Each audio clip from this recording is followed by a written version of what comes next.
Mr. President, distinguished members of the Court, from the presentations you heard yesterday, there can be no doubt that the Tatmada's clearance operations in Minji, Chapin, Mangnu, and 4 other villages that Mr. Njai discussed were carried out with extreme brutality.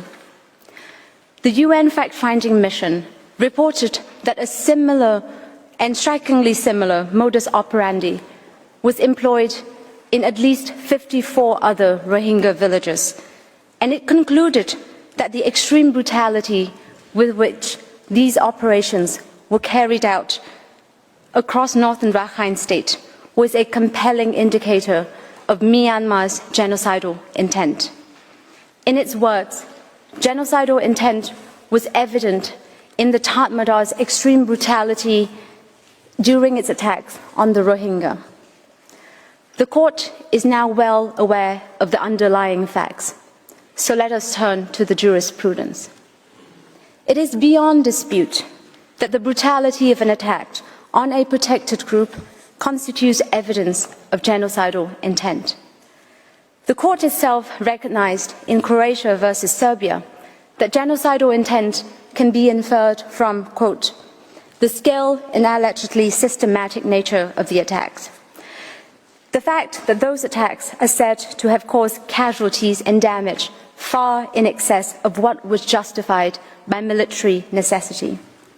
The specific targeting of members of the protected group and the nature, extent, and degree of the injuries caused to the protected population.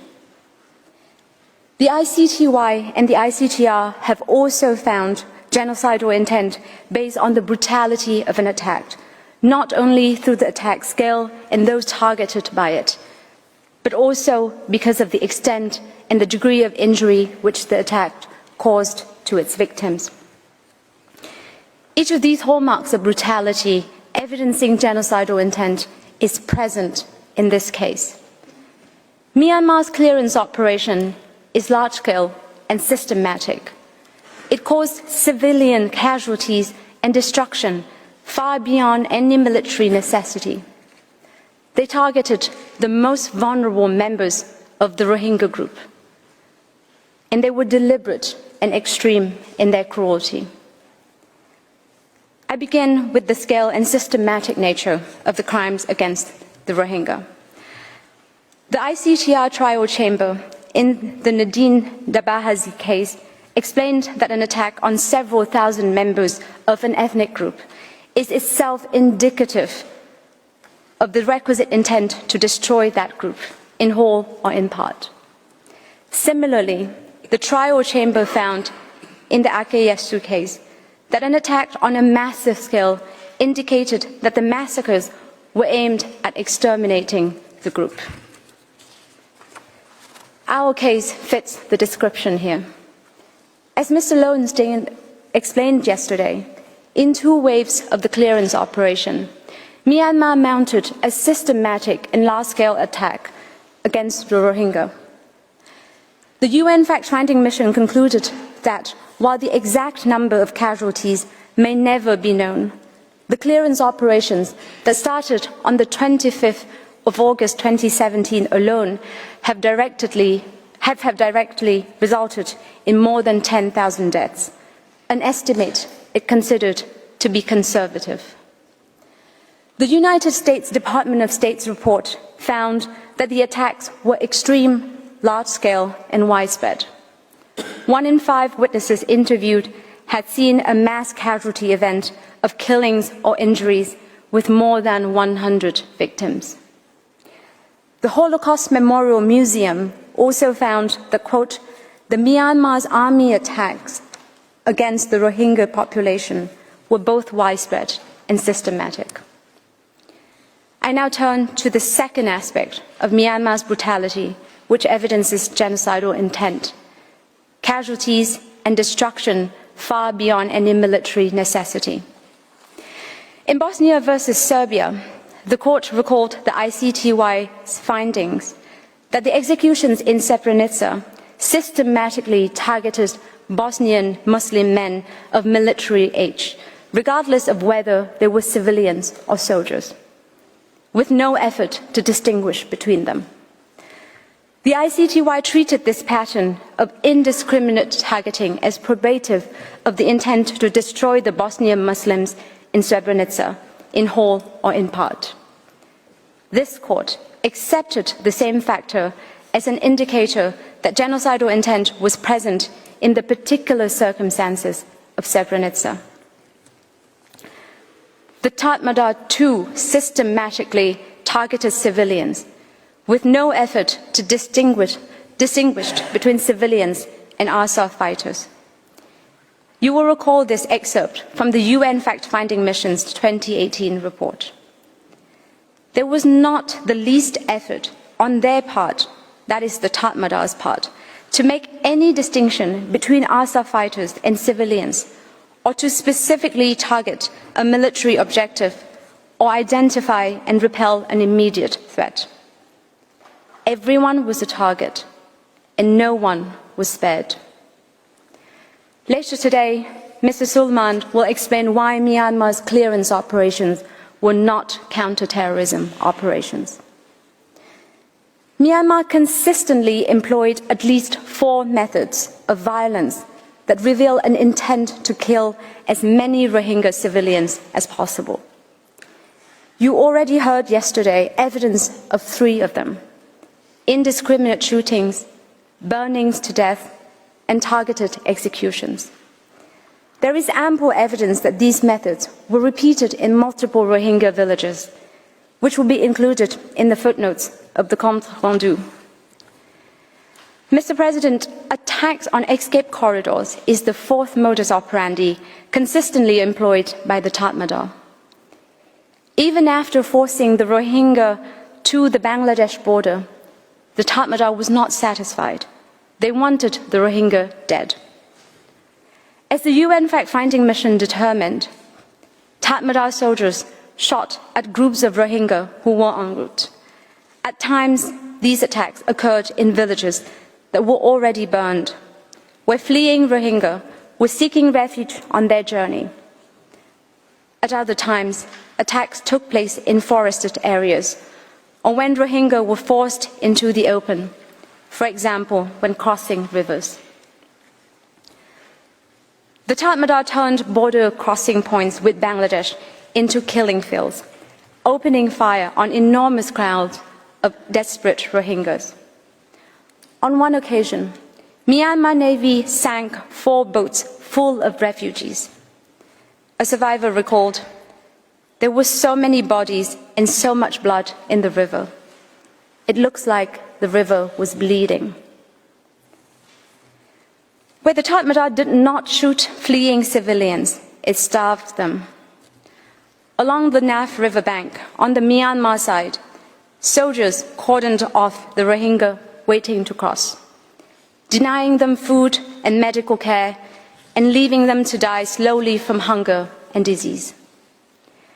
Journalists Alex Crawford and Neville Lazarus of Sky News, who reached Dan Khali Saw in Mangdor Township, described in their witness statement hundreds of desperate Rohingya trapped on the beach, some stranded for weeks, others for months, begging for help, holding out their children, the elderly, the wounded.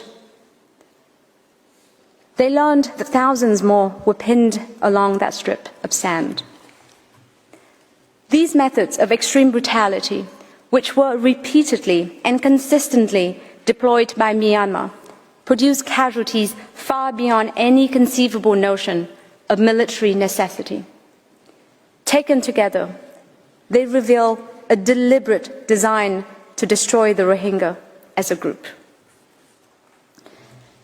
Mr. President, I turn to the 3rd marker of extreme brutality, indicative of genocidal intent: the deliberate targeting of the most vulnerable members of a protected group.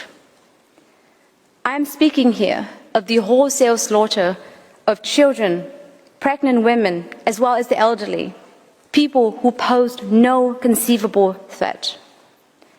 This abhorrent conduct served no military purpose, or indeed any non-genocidal purpose. The ICTR trial chamber in Akiesu underscored that the targeting of newborn babies and pregnant women on grounds that the fetuses in their wombs were fathered by Tutsi men showed an intention to wipe out the Tutsi group in its entirety. Likewise, the ICTY found in Popovich that the killings of some children, elderly and infirm, alongside the systematic execution of men and boys, suggested an intent to destroy the group as a whole. The UN fact-finding mission observed that the Tatmadaw targeted the most vulnerable, including children, women, and the elderly. The US Department of State similarly reported that the military specifically targeted those who were not able to dodge the attacks, often women, children, and the elderly. As you heard yesterday, there is extensive evidence of targeting of the elderly and pregnant women. You can find additional evidence cited in the footnotes in the transcripts. Mr. Lowenstein will present later this morning the legal conclusions to be drawn especially from the Tatmadaw's systematic, widespread and deliberate targeting of Rohingya children and infants. The fourth and final hallmark of genocidal brutality, Mr. President, is the extreme cruelty with which an attack is conducted. Cruelty betrays the perpetrator's animus towards the targeted group and a calculated intent to maximize suffering as a means to bring about the group's destruction. It also evidences the consequences of long-standing efforts to dehumanize the target group. As the ICTR chamber held in Kayishima, quote, the cruelty with which the attackers killed, wounded, and disfigured their victims indicates that the anti-Tutsi hate propaganda unleashed on Rwanda and the desired effect, namely the destruction of the Tutsi population. The evidence we have reviewed shows that the Tatmadaw set out to brutalize the Rohingya with maximum cruelty. Violence desired not just to kill, but to terrorize and dehumanize. As the UN fact-finding mission and others have laid bare, the atrocities were systematic and immense.